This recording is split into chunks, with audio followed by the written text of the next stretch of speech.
When you think football, what comes to mind? For many, the last thing running across your mind is lingerie. Well, throw your traditional thoughts of football out the window. A sport that was once entertainment for families is now a little too hot for TV. A professional league for women, lingerie football. Let's take a look.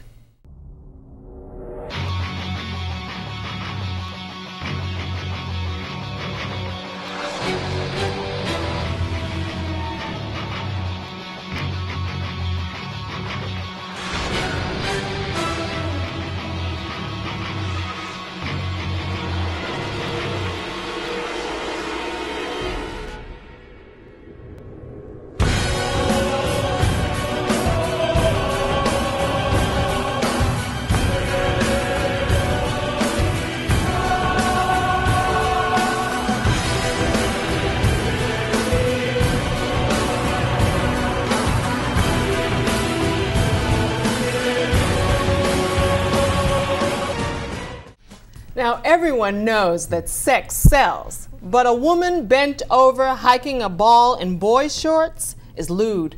And apparently, some of us are accepting it. You tell me, is this just another playing field to exploit women, or are we overreacting? I don't think it's an overreaction. I think it's certainly exploitation of women, but so in a capitalist society, a lot of other things that go on out there. So whoever came up with this idea thought, well, maybe I should just join the bandwagon. I think it's absurd, but you know, sex as you open it up sells, and I think this is what's going on here. But I'm totally against it. But it brings attraction in commercial ways to people. Now, would you watch it?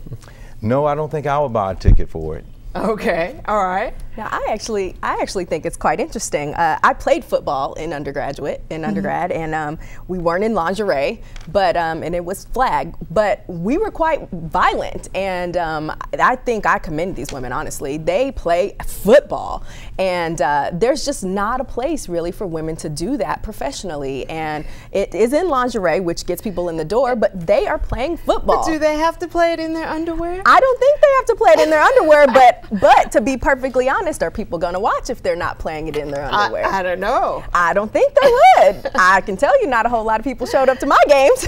Not that I would play in lingerie. I played flag football too. When I was in high school, I played. You know, I got injured, I stopped playing. But you know, I mean, to play it in your underwear, I think it's a little much.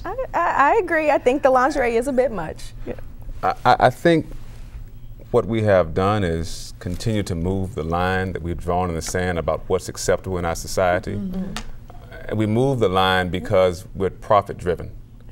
All right. Absolutely. There was a point where there was a law in the city that said that you could not sell alcohol within 100 feet of a church, but the Bridgestone Arena was built less than 100 feet close to this church. And so the council amended the legislation just for this one ordinance so they could sell beer in the Bridgestone Arena. These are efforts that we do to try to make the next dollar. And so in the same manner, what we've done is we've said, okay, we respect our women. They are the mothers and the sisters and the daughters and the aunts of our sons and husbands. But if it's going to sell a ticket, it's going to help pay for this building, we'll move the line back a little bit further. So the question has to be asked, what are the cheerleaders going to wear?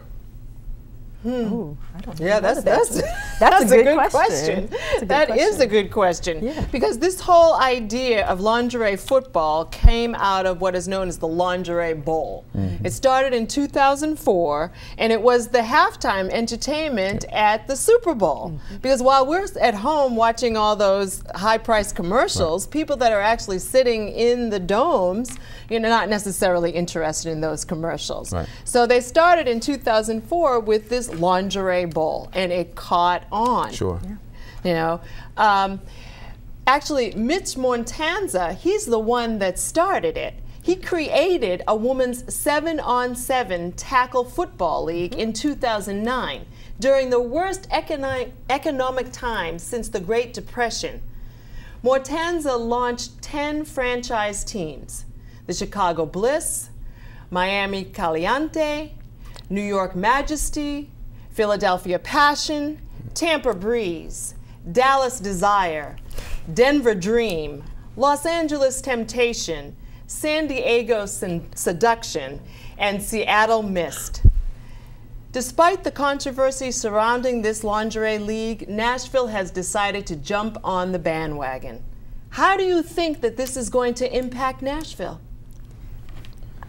I think I think he'll have more opposition here in Nashville than I think he's had in other cities. I think that Nashville overall has a few more traditional values than some of the other cities that he started this in. I think that Los Angeles being right next door to the porn capital kind of helped usher that in for him, but I don't think that it'll be as easy for him here in Nashville.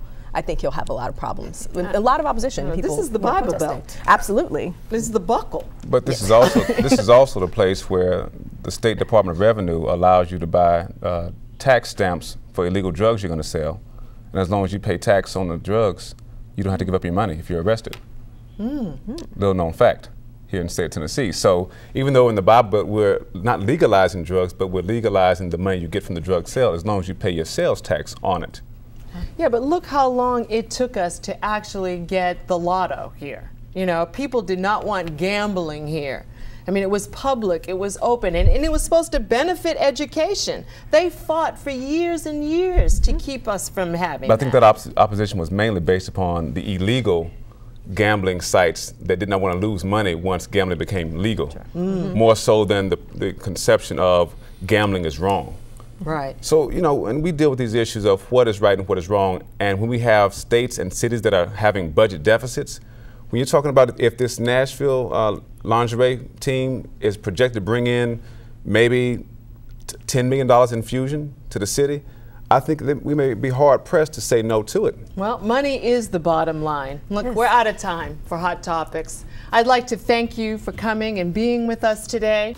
Coming up next, find out the new challenges taking place at Tennessee State University when we sit down with Dr. Portia Shields, next in Executive Circle.